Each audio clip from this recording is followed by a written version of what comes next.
amanuye imbabazi ku buzima bwawe. Twarayibonye twebwe tukubwira, twarayibonye amanuye imbabazi kuri twe, kuko twitandukanije n'icyane gisa nacyo. Tureka ubusambanyi, tureka inzoga, tureka kubeshya, tureka kujya mu bapfumu. Mu izina rya Yesu, iyi ni isaha yawe nawe yo kwiyambura uwo mwambaro, ukacira igitangaza cy'Imana, ukacira ibyo Imana yagusezeranije. Nta kizinga, nta mwanda, nta muvumo ukikuriho, mu izina rya Yesu. Ni isaha yawe mwene data, ni isaha yawe wa mugabo w'inteze amatwi, waba utwaye imodoka, waba utwaye moto, ariko ni isaha yawe yo kwiyambura umwambaro wari wambaye mubi, kugira ngo wakire igitangaza cy'Imana.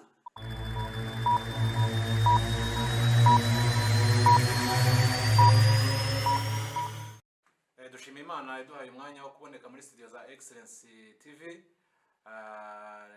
Ni muri urwo rwego turi kumwe n'umutumirwa umushumba Pastor Habakuki Emmanuel. Muri amahoro mushumba? Turi amahoro, turashima Imana. Mumeze neza? Turashima Yesu. Tugize umugisha wo kubakira muri studio za Excellence TV. Amen. Imana yacu nishimwe.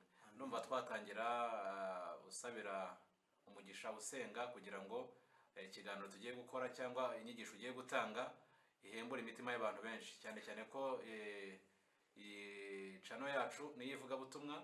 Dukora umurimo w'ivuga butumwa, twakira abatumirwa batandukanye babwira abantu inkuru za Yesu Kristo, imbaraga ze muri Yesu Kristo, uko Yesu Kristo ashobora kuruhura abantu barushye, abantu baremerewe. Ngira ngo babibonye mu nsanganyamatsiko yacu iri mu ijambo ryanditse muri Matayo 11:28, aho Yesu yabwiye abantu ngo mwese abarushye n'abaremerewe nimuze mu nsange ndabaruhura. Rero wasabira umugisha, wasengera abantu kugira ngo inyigisho ugiye gutanga izagire imbaraga, izakore imirimo n'ibitangaza mu mitima y'abantu bazayikurikira. Harimo gusenga mushumba. Yesu agwa umugisha, reka dusenge Imana. Urakoze mwami Yesu, Mana wowe wapfuye ukazuka, uyu munsi ukaba uri muzima, natwe abakwizeye tukaba turi bazima. Izina ryawe nirihabwa icyubahiro. Uyu mwanya rero uduhaye umwanya wo kuvuga ijambo ryawe, ngwino uzuriyobore. Humugisha data wa twese abagiye kudutega amatwi bose, kugira ngo Mwuka Wera akore ku mitima yabo, kandi ingorane zose bafite zikire mu izina rya Yesu. Amen. Reka dusome ijambo ry'Imana muri Mariko ibice 10 umurongo wa 46 kurageza 5:2. Jambo riratubwiye ngo nuko bagera i Yeriko, arahanyura, uwo ni Yesu n'abigishwa be. N'abantu benshi asanga umwana wa Timayo witwaga Barutimayo, umusenzi w'impumyi, yicaye iruhande rw'inzira. Yari yicaye iruhande rw'inzira. Yumvise ko Yesu w'i Nazareti ari uje, aherako arataka cyane ati, Yesu mwene Dawidi mbabarira. Haleluya. Abantu benshi baramucyaha ngo ahore, ariko arushaho gutaka ati, mwene Dawidi mbabarira. Yesu arahagarara, arababwira ati, nimumuhamagare. Yesu arahagarara, arababwira ati, nimumuhamagare. Bahamagara impumyi, barayibwira bati, humura, haguruka araguhamagara. Bahamagara iyo mpumyi, barayibwira bati, humura, araguhamagara. Nayo itumwenda wayo irabaduka yegera Yesu. Reka nsubiremo iri jambo kuri uyu murongo wa 50 w'igice cya 10 muri Mariko. Nayo itumwenda wayo irabaduka yegera Yesu. Yesu arayibaza ati, urashaka ko nkugirira nte? Iyo mpumyi iramusubiza iti, mwigisha, ndashaka guhumuka. Yesu arayibwira ati, igendere, kwizera kwawe kuragukijije. Uwo mwanya amukurikira ari mu nzira. Tuvuge cyane ngo amina. Abari mu majyepfo, abari amajyaruguru, iburasirazuba, iburengerazuba, umujyi wa Kigali, mbanje kubaramutsa mu izina rya Yesu Kristo Nazareti. Imana nibaha umugisha. Data wa twese ari kumwe natwe uyu mwanya w'iri jambo. Nzanye ijambo rivuga ngo hari umwenda wambaye ugomba kwiyambura ukakira igitangaza. Yesu uko yari ari ejo n'uyu munsi niko ari, kandi yarapfuye arazuka, uyu munsi ni muzima. Yesu arakiza, Yesu araruhura, aruhura abarushye n'abaremerewe. Jambo ratubwiye ngo Yesu yari ari mu rugendo yerekera i Yeriko, ngo hari umusabirizi w'impumyi witwaga umwana wa Barutimayo mwene Timayo.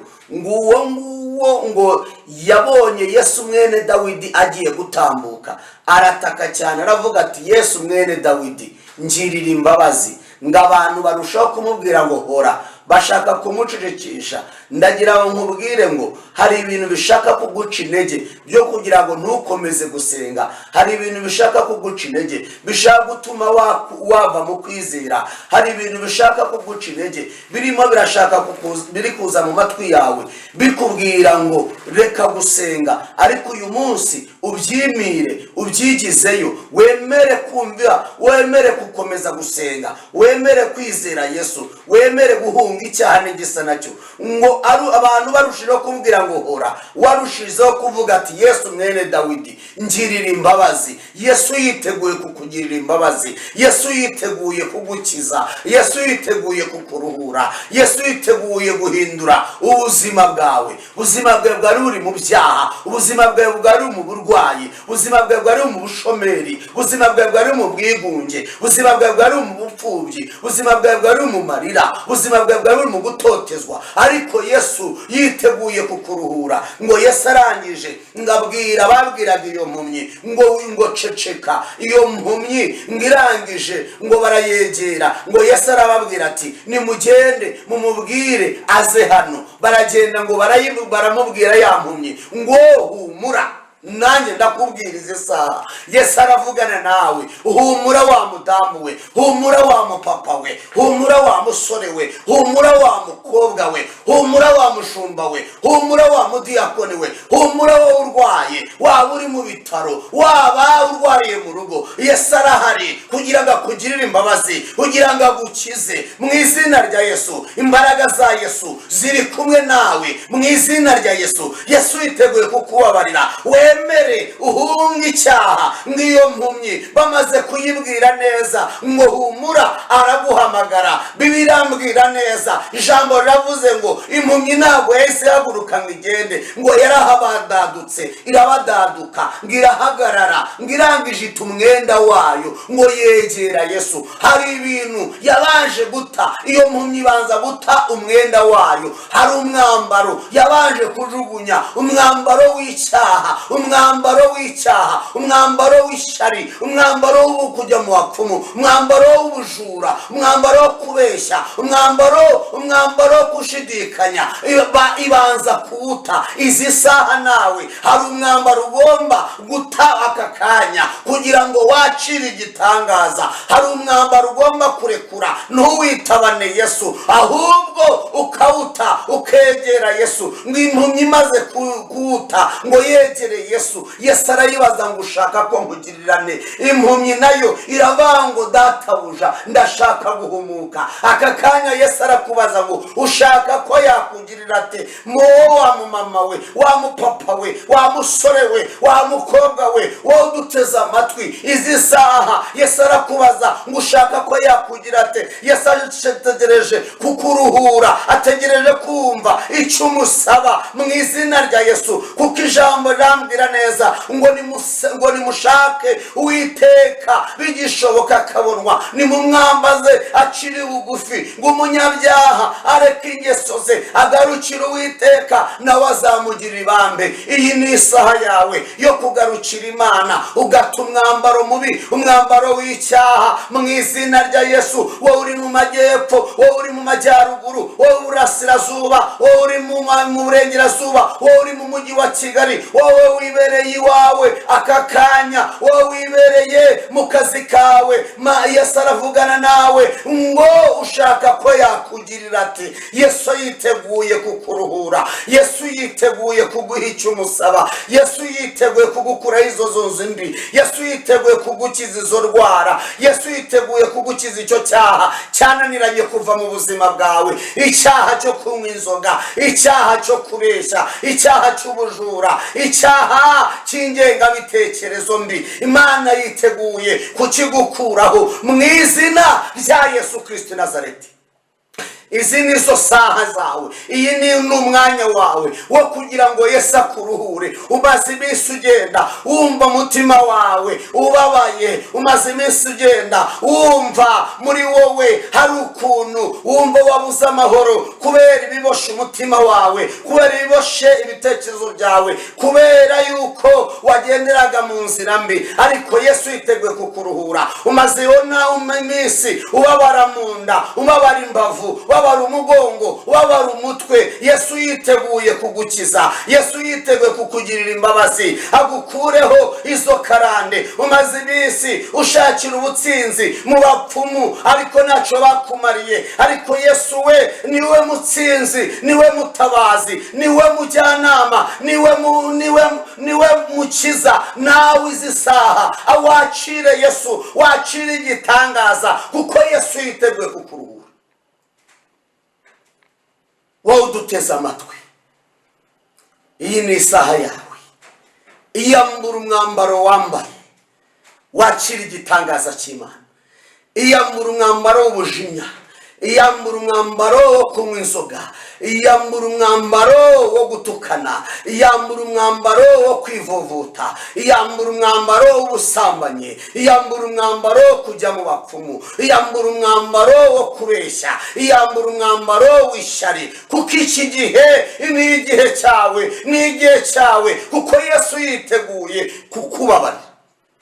Reka nkubwire wowe duteze amatwi, reka nkubwire wowe izi saha, Yesu yiteguye kukubabarira, Yesu yiteguye kumva ijwi ryawe ritaka, kugira ngo nawe aza kubabarire, kugira ngo nawe aze akuruhure. Kuko yaravuze neza muri Matayo ibice byaho 11 umurongo wa 28, aravuga ngo yemwe abarushye abaremerewe muze musange ndabaruhura. Yesu yiteguye kukuruhura wa mudamu we, Yesu yiteguye kuruhura urugo rwawe, Yesu yiteguye kukuruhura wa mukobwa we, Yesu yiteguye kuruhura wa papa we, Yesu yiteguye kukuruhura wa muyobozi we. Hari intambara urimo, ariko Yesu yiteguye kuzikuruhura. Hari ibyo ubona bikuruhije, Yesu yiteguye kubikubohora.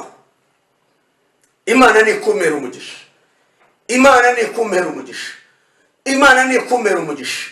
Wowe wumvishije ijambo, ukaba ugiye ufashe umwanya, ukaba ufashe umwanzuro wo kwihana, ukiyambura uyu mwambaro mubi, umwambaro w'icyaha, umwambaro w'icyaha, umwambaro mubi, umwambaro w'umwijima, umwambaro Satani yarakwambitse, nawe uramwemerera, ukaba ufashe umwanzuro wo kuwiyambura. Iyi ni isaha yawe yo kwakira Yesu, ukamwakira muri wowe. Yesu yiteguye kukwakira kandi ateze ibiganza kugira ngo akwakire. Yesu yiteguye kugukiza ibyo bibyimba biri mu nda, Yesu yiteguye kugukuraho izo nzozi mbi, Yesu yiteguye kugukuraho uwo mutwe uhora ugukurya, Yesu yiteguye kugukiza uwo mugongo uhora ukurya, Yesu yiteguye kugukiza ayo maguru ahora kurya, Yesu yiteguye kugukiza iyo nyatsi uhorana mu bucuruzi, iyo nyatsi ihora ufata umushahara ukaberwa uko wagiye, mu izina rya Yesu Kristo. Imana ni ikumera umugisha. Pawulo yaravuze neza mu bice 13 umurongo waho, mu Baroma ibice 13 umurongo waho wa 14, yaravuze ngo ahubwo mwambara umwami Yesu Kristo. Ni igihe cyawe mupapa mu mama, wowe uneza amatwi, wowe warurushe, cyo kwambara Kristo muri wowe. Kuko iyo wambaye Kristo muri wowe, indwara zirahunga, ibyaha bikuvaho. Iyo wambaye Kristo muri wowe, ugira ubundi buzima, amateka arahinduka, izina ry'Imana rigahabwa icyubahiro, nawe karitsiye ikabimenya, ndetse naho ukora bakabimenya, ndetse naho umuvukana bakabimenya, kuko wambaye Kristo muri wowe. Imana ni ikumera umugisha. Mana nikugirire neza, Mana nikugirire neza.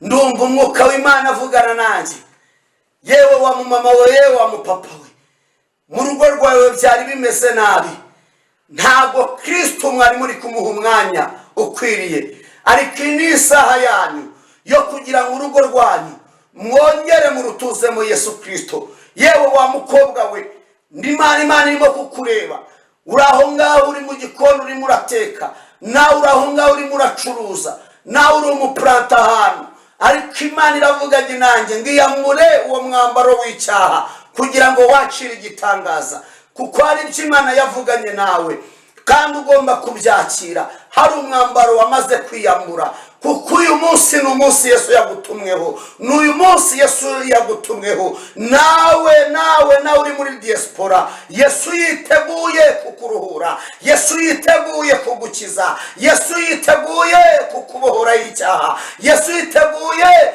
guhindura ubuzima bwawe. Mwemerere, kuko izo diabete zigomba gukira, kuko uwo mutima, uwo muvuduko w'amaraso agomba guhagarara mu izina rya Yesu. Ayo maguru akurya agomba gukira, uhora ubyiringira mu maso. Imana iramanutse, mbabazi zayo Kristo arazimanuye ku buzima bwawe, igukuyemo ibyo bimeze nk'umusenyi, imbavu zihora zikurya. Imana iramanutse, ikorera ikiganza aho hantu mu izina rya Yesu. Acira ubuzima, acira imbabazi z'Imana mu izina rya Yesu. Umaze iminsi wirukanka mu manza, ariko Imana imanuye imbabazi ku buzima bwawe. Kristo amanuye imbabazi ku buzima bwawe. Twarayibonye twebwe tukubwira, twarayibonye amanuye imbabazi kuri twe, kuko twitandukanije n'icyaha gisa nacyo. Tureka ubusambanyi, tureka inzoga, tureka kubeshya, tureka kujya mu bapfumu mu izina rya Yesu. Iyi ni isaha yawe nawe yo kwiyambura uwo mwambaro, ukacira igitangaza cy'Imana, ukacira ibyo Imana yagusezeranije. Nta kizinga, nta mwanda, nta muvumo ukikuriho mu izina rya Yesu. Iki ni cyo gihe cyawe, iyi ni isaha yawe, uyu ni umunsi wawe. Kuri izi tariki, ukwezi kwa munani, ukwezi kwa gatanu, tariki 8 2023, ni isaha yawe mushiki wacu, ni isaha yawe mwene data, ni isaha yawe wa mugabo w'inteze amatwi, waba utwaye imodoka, waba utwaye moto, ariko ni isaha yawe yo kwiyambura umwambaro wari wambaye mubi, kugira ngo wacire igitangaza cy'Imana. Imana niguha umugisha, Imana nikugire neza, Yesu nakubabarire, Yesu nagukize mu izina rya Yesu. Nyemerera aka kanya, fata umwanya nk'umunota umwe dusengane Imana, kuko ari igihe cyawe cyo kugira ngo imbabazi z'Imana zikubonekeho, cyo kugira ngo wacire igitangaza cy'Imana mu izina rya Yesu Kristo Nazareti. Amina. Urakoze mwami Yesu, Mana nziza, Mana ikomeye, mu izina rya Yesu. Data wa twese, hari abantu bari bambaye umwambaro, Mana umwambaro mubi, umwambaro w'icyaha. Ukure kuba mama, ukure kuba sore, ukure kuba kobwa, ukure kuba papa, ukure ku muntu wese uteze amatwi iri jambo ryawe mu izina rya Yesu. Umuhindure kuba icyaremwe gishya, kandi mu izina rya Yesu ku ngorane zose bari bafite, Mana data wa twese, kora kuri urwaye umugongo, kora kuri urwaye igituza, kora kuri wari ufite umuvuduko, kora kuri wari ufite diabeti, kora kuri wari ufite Mana data twese uburwayi bw'amara, kora kuri wari ufite uburwayi bw'amaguru, kora kuri wari uri murababara ibitugu, kora kuri wari ufite uburwayi bwo mu mutwe. Mu izina rya Yesu manuraho imbabazi zawe, manuraho gukiza kwawe mu izina rya Yesu. Turatuye ubuzima kuri abo bamama, turatuye ubuzima kuri uyu mukobwa, turatuye ubuzima kuri uyu mupapa, turatuye ubuzima mu izina rya Yesu Kristo kuri uyu musore. Reka bacire igitangaza, reka imbabazi zawe zigende ku bashomeri, bacire akazi mu izina rya Yesu. Mbabazi zawe zigende ku bacuruzaga, data wa twese ntibikunde, bakire data wa twese imigisha ivuye iwawe mu ijuru kubw'ijambo ryawe mu izina rya Yesu Kristo Nazareti, amen.